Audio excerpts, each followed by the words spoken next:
வணக்கம் தோழர்களே. இன்றைய பதிவு ஒரு பெரிய கேஸு. அதாவது தூத்துக்குடி மாணவி +2 மாணவி வந்து பாலியல் வழக்கு இருக்கு இல்லையா? இத பத்தி தான் இப்ப எல்லாருமே பேசிக்கிட்டு இருக்காங்க. ஆக்சுவலா இங்க வந்து நம்ம குற்றம் வந்து ஒரு சிலர் மட்டுமே சாட்டுறோம். இது ரொம்ப பெரிய தப்பு. ஆக்சுவலா இந்த கேஸ்ல பார்த்தீங்கன்னா, போலீஸ்காரங்கள வந்து முக்கியமா வந்து இவங்க எல்லாருமே குற்றம் சாட்டுறாங்க. ஒரு போலீஸ்காரங்கள கூட பணியிடம் நீக்குனாங்க. ஆக்சுவலா அவங்க மட்டுமே வந்து காரணமா அப்படின்னா கிடையாது. இங்க பார்த்தீங்க அப்படின்னு சொன்னா, எந்நேரமும் போலீஸ் அப்படின்றது வந்து பொதுமக்கள கண்காணிச்சுக்கிட்டே இருக்கவும் முடியாது. ஏன்னா, அவங்களுக்கு வந்து அந்த ஒரே ஒரு டாஸ்க் மட்டுமே கொடுக்கப்படல. இப்ப அரசியல்வாதிகள் பார்த்தீங்கன்னா, அவங்க சைட்ல சில பிரஷர் வந்து போலீஸ் குடுப்பாங்க. அதனால அவங்க ஃப்ரீடமாவும் என்ன பண்ண முடியாது. ஒரு கேஸ் எடுத்து அவங்களால என்ன பண்ண முடியாது அப்படின்னா, ஃபைல் பண்ண முடியாது. இப்ப ஆளுங்கட்சி இருக்குது அப்படின்னு சொன்னா, ஆளுங்கட்சி ஏதாவது ஒரு மீட்டிங் நடத்துறாங்க. இல்ல ஏதோ ஒரு இடத்துல பார்த்தீங்கன்னா, மாநாடு போடுறாங்க அப்படின்னா, அங்க அதிக போலீஸ் வந்து குவிக்கப்படுது. ஆனா பொதுமக்கள் ஆகிய நம்மளுக்கு பார்த்தீங்க அப்படின்னு சொன்னா, பாதுகாப்புக்கு கம்மியான போலீஸ் தான் வந்து நம்மளுக்கு குடுப்பாங்க. இது இன்னொரு விஷயம் என்ன அப்படின்னு சொன்னா, நம்ம வந்து எல்லாருமே பாதுகாப்பு வேணும், பாதுகாப்பு வேணும்னு சொல்லிட்டு அரசியல் கட்சிகள்ட்ட வந்து நம்ம கேட்போம். பெண்கள் பாதுகாப்பு வேணும்னு கேட்போம். இரவு நேரத்தில வந்து லைட் அதிகமா இருக்கணும். இரவு நேரத்தில போலீஸ் ரோந்து இருக்கணும். கொள்ளையடிக்கப்படுதல் இரவு நேரத்தில அதிகமா நடக்குது. இதனால அதிக போலீஸ் போடுங்க, புரொடெக்ஷன் போடுங்கன்னு நம்ம கேட்போம். ஆனா இந்த அரசியல் கட்சிகள்லாம் அதெல்லாம் விட்டுட்டு, சம்மந்தமே இல்லாம ரூ. 1000 வந்து உங்களுக்கு நாங்க மாசம் மாசம் குடுக்குறோம். நாங்க இலவசமா வந்து உங்களுக்கு பேருந்து வசதி வந்து பண்ணி தர்றோம். இலவசமா இந்த ஒரு ரேஷன் கடையில இத அறிவிக்கிறோம் அப்படின்ட்டு, நம்ம கேட்காத ஒண்ண தான் அவங்க வந்து செய்வாங்களே தவிர, நம்ம கேட்கிறத அவங்க செய்யறதே இல்ல. அப்ப என்ன நடக்குது அப்படின்னு சொன்னா, இந்த மாதிரியான பாதுகாப்புக்கு, புரொடெக்ஷனுக்கு பொதுமக்களாகிய எங்களுக்கு அதிகமாக போலீஸ ஒதுக்குங்கன்னு சொன்னா, அவங்களுக்கு தான் அதிகமா என்ன பண்ணிக்கிறாங்க அப்படின்னு சொன்னா, போலீஸ ஒதுக்கிக்கிறாங்க. அப்ப அந்த ஒதுக்குற கட்சிகள நம்ம ரொம்ப அடிமட்ட ரேஞ்சுல தேர்தல்ல தோற்கடிப்போமான்னு கேட்டா சொன்னா, அதுவும் கிடையாது. அவங்கள தான் ரொம்ப ஹை லெவல்ல நம்ம ஜெயிக்க வைப்போம். அப்ப இவங்களுக்கெல்லாம் என்ன ஒரு தைரியம் வந்துருது அப்படின்னு சொன்னா, இதே மாரியே நம்ம என்ன பண்ணுவோம், தொடர்ச்சியா பொதுமக்கள கண்டுக்காம இருக்கலாம் அப்படின்ற மாரி ஒரு தைரியம், அசாத்திய ஒரு தைரியம் வந்துருது. இதெல்லாம் பொதுமக்கள் அவங்க பேர்லயே தப்ப வச்சுக்கிட்டு, இவங்க வந்து போலீஸ போய் குற்றம் சாட்டுறாங்க. இது ரொம்ப பெரிய தவறு. அது மட்டும் இல்லாம, இன்றைய தேதியில அதிகமா வடநாட்டவர்களுடைய நடமாட்டம், வடநாட்டு இளைஞர்களுடைய நடமாட்டம் வந்து பார்த்தீங்கன்னா, தமிழகத்தில அதிகமா இருக்கு. அவங்க வேலை செஞ்சுடுறாங்க. அதிகமா வந்து தமிழ்நாட்டில கம்மி காசுக்கு வேலை செய்றாங்க. அந்த மாரி காரணத்தால என்ன பண்றாங்க அப்டின்னா, வட இந்தியர்களே அதிகமா இங்க கொண்டு வந்து போடுறாங்க. ஆக்சுவலா அவங்க பார்த்தீங்க அப்டின்னு சொன்னா, அவங்களுக்கு சரியான ஐடென்டிட்டி கார்டு, ப்ரூஃப் இதெல்லாம் வந்து நம்ம அதெல்லாம் வாங்குறோமா?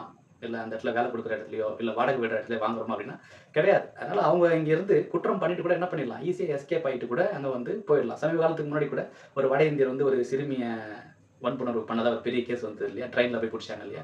இதெல்லாமே இந்த மாரி தான். இப்போ தமிழ்நாட்டுக்காரங்க மட்டுமே இங்க வந்து வன்கொடுமை பண்ணிட்டாங்க அப்படின்னு சொல்ல முடியாது. இதுல வடநாட்டவர்களுடைய பங்கும் இருக்கலாம். ஆக்சுவலா நம்ம அத கேர்லெஸ்ஸா கொஞ்சம் விட்டுர்றோம். வடநாட்டவர்கள் மேல அதிகமா வந்து கண்காணிப்பு வளையத்துக்குள்ள கொண்டு வரணும். ஏன்னா, அவங்க வந்து ஈஸியா இங்க இருந்து தப்பு பண்ணிட்டு எஸ்கேப் ஆயிட்டு அவங்க என்ன பண்ணிடலாம், தமிழ்நாட்டுல இருந்து வடநாட்டுக்கும் சென்றுடலாம். அதுக்கடுத்து பார்த்தீங்கன்னா, இது வந்து ஆக்சுவலா +2 மாணவின்றவங்க வந்து கவர்ன்மென்ட் ஸ்கூல் சார்ந்த ஒரு பொண்ணு. இப்ப நீங்க நல்லா கவனிங்க. பிரைவேட் ஸ்கூல்ல அதிகமா லீவ் வரப்போகுது. ஒரு 3 நாள், 4 நாள் ஃபெஸ்டிவல் ஹாலிடேஸ்லாம் வரப்போகுது. குவார்ட்டர்லி, ஹால்ஃப் இயர்லி, ஆனுவல் லீவ்லாம் வரப்போகுது அப்படின்னு சொன்னா, அந்த ஸ்டூடண்ட் சின்ன குழந்தைங்க இல்லன்னா பெண்கள் படிக்கிற ஸ்கூல் அது மாரி இருந்ததுன்னா, பெற்றோர்கிட்ட ஹேண்ட் ஓவர் பண்ணுவாங்க கடைசி நாள் அன்னைக்கு. அவங்க ஃப்ரீயா என்ன பண்ணிட மாட்டாங்க. நீங்களே வீட்டுக்கு போங்க. பஸ் புடிச்சு போறவங்க போங்க. வேன்ல போறவங்க போங்க அப்படின்ட்டு விட்டுற மாட்டாங்க. அன்னைக்கு வேன் ஃபெசிலிட்டி குடுக்க மாட்டாங்க. பெற்றோர் கையில தான் ஹேண்ட் ஓவர் பண்ணுவாங்க அந்த பெண் பிள்ளைகள. இத வந்து கவர்ன்மென்ட் ஸ்கூல்ல சேர்க்கிறதே கிடையாது. கவர்ன்மென்ட் ஸ்கூல்ல இந்த பிரச்சனையெல்லாம் அவங்க வந்து என்ன பண்றதில்ல, முக்கியத்துவம் குடுக்கறதில்ல. இதுவும் ஒரு குற்றத்திற்கான காரணம். நீங்க நல்லா கவனிச்சீங்க அப்படின்னா தெரியும்.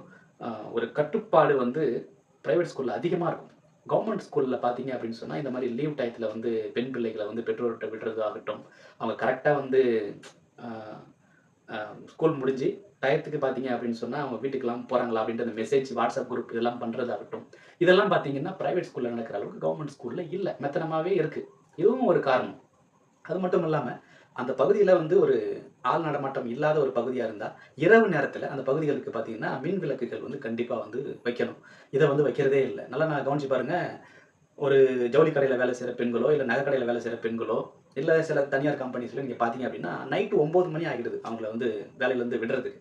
அதுக்கப்புறம் அவங்க பஸ் ஸ்டாண்ட் வந்து இல்ல பஸ் ஸ்டாப்புக்கு வந்து 9:15க்கு பஸ்ஸ புடிச்சு ஒரு 10 மணிக்கு அவங்க போய் வீட்டுக்கு போறதுக்கு 10:30 மணி கூட ஆகும். மின் விளக்குகள் இல்லாத சில இடங்கள் வந்து இன்னமும் நம்ம ஊர்லலாம் இருக்கு. பல இடங்கள் இருக்கு. அந்த மாரி ஏரியால அவங்க வந்து சில வீடுகள்ல வந்து அவங்க வீட்ல வந்து ஒரு ஆள் வந்து கூட்டிட்டு போவாங்க.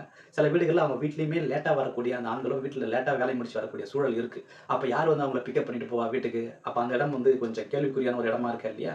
இத வந்து நம்ம கவனிக்கிறதே இல்ல. எல்லா இடங்கள்லயுமே பாருங்க பிரைவேட் வேலைக்கு போனா தெரியும். நான்லாம் பிரைவேட் வேலைக்கு தான் போயிட்டு இருக்கேன் 12 காலமா. இந்த 12 ஆண்டு காலமா நானும் என்ன நெனச்சுக்கிட்டு இருக்கேன் அப்படின்னு சொன்னா, நம்மள ஒரு நாளாச்சும் சீக்கிரமா விடுவாங்களா அப்படின்னு தான் நெனச்சுட்டு போவேன். ஆனா ஒரு நாள் கூட அவங்க சீக்கிரமா விட மாட்டாங்க. காலைல 7, 7:30க்கு நம்ம வேலைக்கு போவோம். ஆனா அவங்க விடுற நேரம் பார்த்தீங்கன்னா 10 ஆகும். 9:45, 10 இந்த மாரியான ஆகும். பெண்களும் இப்ப பார்த்தீங்கன்னா 9 மணி அளவுலலாம் வேலை செஞ்சுட்டு தான் போறாங்க. இதெல்லாம் வந்து பார்த்தீங்கன்னா, அரசாங்கம் குறுக்கிட்டு ஏன் இவ்வளவு காலம், இவ்வளவு நேரம் ஏன் தாமதமாகுது? தொழிலாளர்கள சீக்கிரமா இந்த டைம்னா இந்த டயத்தோட முடிச்சிடணும். எக்ஸஸா ஒரு 1 மணி நேரம். ஏன் இவ்வளவு லென்த் ஆகுது? பெண்களுக்கு ஏன் இவ்வளவு நேரம் வந்து அங்க வேலை நடக்குது? இவ்வளோ தொல்ல பண்ணி ஏன் வேலை வாங்குறீங்க? சீக்கிரமா அனுப்புங்களேன் 6 மணியோட.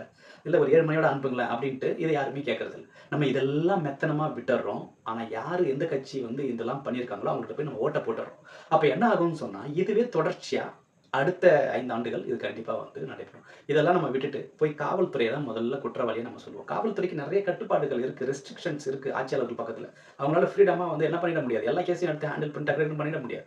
அவங்களுக்கு சில கட்டுப்பாடுகள் இருக்கிறதால அவங்களாலயுமே டக்குன்னு எடுத்து ஒரு கேஸ ஃபைல் பண்ணி டக்குன்னு மூவ் பண்ணி இது பண்ண முடியும். அவங்களுக்கு உயர் அதிகாரிகள அவங்க கேட்டு, அவங்களுக்கு மேல ஏதாவது அழுத்தம் இருக்கா அதெல்லாம் பார்த்து, அதுக்கப்புறம் தான் அவங்களால என்ன பண்ண முடியுது. ஃப்ரீடமா அவங்களால வொர்க் பண்ண முடியல. நம்ம ஆனா அவங்களையே தான் நம்ம குறை சொல்லிக்கிட்டு இருக்கோம். பொதுமக்களாகிய நாமுமே அங்க வந்து சில இடங்கள்ல சில விஷயங்கள கவனிக்கிறதே இல்ல. யாராவது ஒருத்தவங்க இருக்காங்க, பக்கத்துல ஏதாவது நடக்குதுன்னா நம்மளுமே கூர்ந்து எதுவும் பார்க்கறதில்ல. நம்ம உடனே என்ன பண்றோம் அப்படின்னா, செல்ஃபோன் எடுத்து வீடியோ எடுக்கிறோம். பிரச்சனைய போய் தடுக்க முற்படுறதில்ல. ஒரு ஆக்சிடென்ட் நடந்தா யாரும் போய் கவனிக்கிறது இல்ல. முதல்ல வீடியோ எடுக்கிறோம்.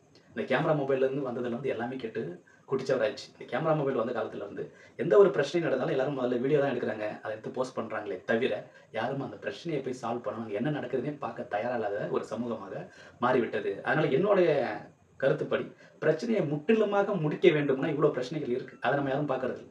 அன்னைக்கு நடக்கும்பொழுது கொஞ்ச நேரம் சலசலப்பு இருக்கும். கொஞ்ச நேரம் கத்துவோம், கொஞ்ச நேரம் ஆதங்கப்படுவோம், மறியல் பண்ணுவோம். அப்புறம் 2, 3 நாளுகள்ல நம்ம விட்டுருவோம். திரும்பவும் அதே குற்றம் அங்க நடக்குது. அப்ப குற்றத்தை முற்றிலுமாக தீர்வு காண ஒரு விஷயத்தை கையில எடுத்து பண்ணணும் அப்படின்னா, இவ்ளோ பிரச்சனைகள நம்ம கவனிக்கணும்.